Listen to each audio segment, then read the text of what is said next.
Alors, on a ici le président de l'Érythrée, une personne pas très vue en tout cas, pas très publique, parce que l'Érythrée, pour ceux qui savent, est un pays qui a longtemps été vilifié. On le condamne de dictature, d'autocratie et beaucoup de choses. En tout cas, de beaucoup de choses négatives. Alors, les Érythréens sont des gens qui vivent librement, ils vivent leur vie dans leur coin. Ils ne sont pas dans les unions, les réunions, tout ça, Union européenne, Union africaine, enfin, ils ne sont pas dans cette histoire.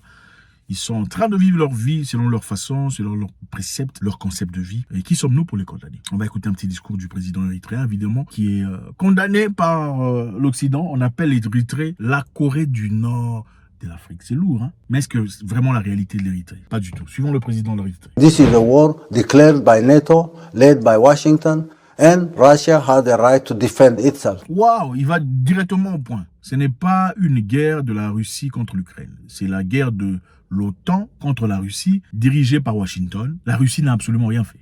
Suivant. This is war declared on Russia, led by Washington and NATO. So it's very clear, it's a very simple thing. And as I indicated earlier, this war was declared 30 years ago, probably. Cette guerre a été déclarée il y a cela 30 ans. Waouh!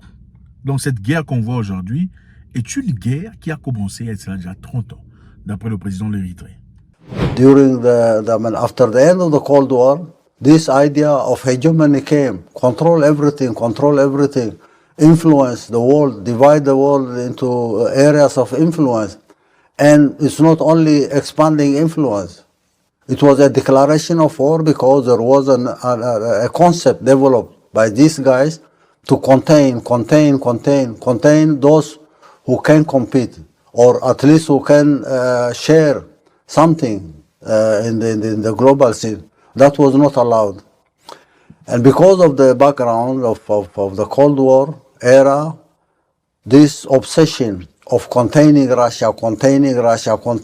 Suivons ce qu'il a à dire, s'il vous plaît. Suivons ce qu'il a à dire. On a besoin de vos commentaires. The last 30 years, it's nothing new. If you are containing one nation not to grow, not to compete, not to be able to make its contributions, then you are declaring war. I wouldn't be sitting here waiting for someone to contain me with sanctions, with obstructions, with the confusion, all sorts of things. This is a declaration of war. And we had our position very clear. Donc il dit très clairement, on ne peut pas essayer de sanctionner un pays. En tout cas, il veut parler des sanctions là. Sanctionner un pays, l'empêcher de développer, l'empêcher d'avancer, l'empêcher de compétir sur le lieu public, l'empêcher de commercer, d'échanger, de transacter et s'attendre à ce que le pays soit neutre et calme. Ça, c'est ça, justement, la déclaration de la guerre. Déclarer la guerre à un pays, ce n'est pas seulement dire on vous déclare la guerre. Quand vous empêchez un pays de se développer, vous faites tout pour que sa monnaie ne se fortifie pas. Vous faites tout pour que sa monnaie s'affaiblisse. Vous faites tout pour que les échanges ne soient pas fait de manière équitable. C'est ça la déclaration de la guerre. Suivant.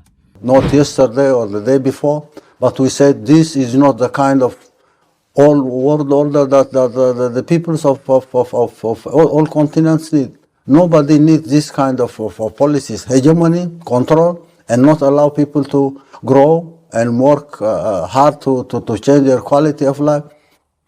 This idea of war in Ukraine or war between the Russian Federation and Ukraine is not true at all. This is war declared by NATO and Washington against the Russian Federation for the last 30 years. This has been going on and on and on for the last 30 years. How can you contain Russia? Not enable Russia to economically compete. Not enable Russia to compete in technology. Not allow Russia to compete in industries. Not allow Russia to even have influence everywhere. If you have declared this war, then the war is there. It's not a war between Russia and Ukraine. For that matter, our position was clear. We were against this so-called global order or world order. We've been victims of these sanctions. It's not big nations or not powerful nations like Russia, China, or anybody else, but even those who don't bow or kneel down to this ideology of hegemony will have to be punished. Sanctions. This declaration of war will have to end. This is not a war from between Russia and Ukraine. This is a war declared by NATO, led by Washington, and Russia had the right to defend itself, not alone. It's not an isolated Russian case. This is a global issue. And we need an order, a global order or a world order that enables everybody to share, cooperate. Complementarity will have to be there. You can't contain someone, you can't contain one nation, you can't force or even use force, all sorts of coercion to subdue nations. This is not acceptable. Encore une fois, je pense que ces paroles sont très claires.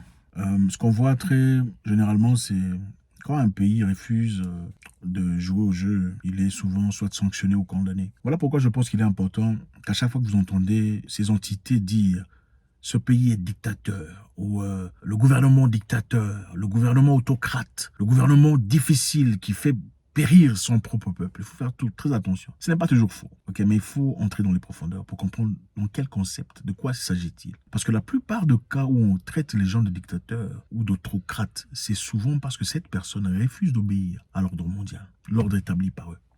Donc, quand tu refuses d'obéir à notre ordre, on te taxe de dictateur et on cherche des moyens de te renverser. Comme on a vu en Libye d'ailleurs, okay, la Libye vivait dans la paix. En Libye, on ne payait pas de taxes. Ouais. En Libye, le carburant coûtait presque zéro. En Libye, quand tu te maries, on te donnait 5 000 $ pour commencer ta vie. Un appartement gratuit pour ceux qui en avaient besoin. En Libye, ceux qui voulaient faire l'agriculture avaient la capacité, à travers le gouvernement, de recevoir gratuitement les éléments, les machines pour commencer. La Libye a irrigué son pays, qui était dans la sécheresse pendant très longtemps. En Libye, si tu avais des difficultés, en tout cas sur le plan sanitaire, que tu avais besoin d'intervention internationale, on te donnait l'argent nécessaire, en tout cas les ressources nécessaires pour voyager. S'il faut aller en Italie, tu vas en Italie, ou en Suisse te faire soigner et rentrer sans difficulté, sous le frais du gouvernement, sans difficulté. Oui, c'était ça la Libye de Kadhafi. Mais on l'a traité de quoi? Le dictateur. Dictateur, méchant. Pourquoi? Parce qu'on ne voulait pas que le monde comprenne qu'il y a un autre système qui fonctionne à part la démocratie. La Libye n'était pas nécessairement démocrate. Mais est-ce qu'il souffrait? Non, il ne souffrait pas. Regardez l'état de la Libye aujourd'hui. Nous partons libérer le peuple libyen contre le fou qui est en train de s'en prendre, n'est-ce pas? Le cas de l'Érythrée, c'est la même chose. Parce que l'Érythrée refuse de noyer dans leurs histoires progressifs où on ne sait même pas qui est papa. Enfin bref, je ne vais pas entrer dans ce sujet, vous comprenez déjà. L'Érythrée refuse de jouer à ce théâtre international. Dictature, autocrate, on compare l'Érythrée à la Corée du Nord, chose qui est complètement incohérente, même si les Coréens eux-mêmes ont d'ailleurs leur raison légitime de garder leur culture. Est-ce qu'on ne peut pas préserver sa culture sans être appelé autocrate et dictateur? La réalité, c'est celle-ci. L'Érythrée, le Cuba, le Venezuela, la Corée du Nord, la Syrie et tout le bazar, qu'est-ce qu'ils ont en commun? Il n'y a pas de McDonald's là-bas.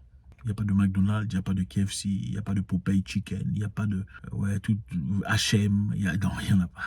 Il n'y a pas toutes ces entreprises internationales, ces Fortune 500 qui ont pour seul objectif d'aller appauvrir. On veut que vous donniez votre peuple, ok, au merci des commerçants. C'est-à-dire, votre peuple doit être consommateur, point bref. Si tu obéis ce qu'on te demande de faire, tu peux rester pendant 30 ans sans difficulté. Comme on le voit pour beaucoup de présidents en Afrique, ils ne sont jamais appelés dictateurs. Du moment que tu fasses ce qu'on te demande de faire.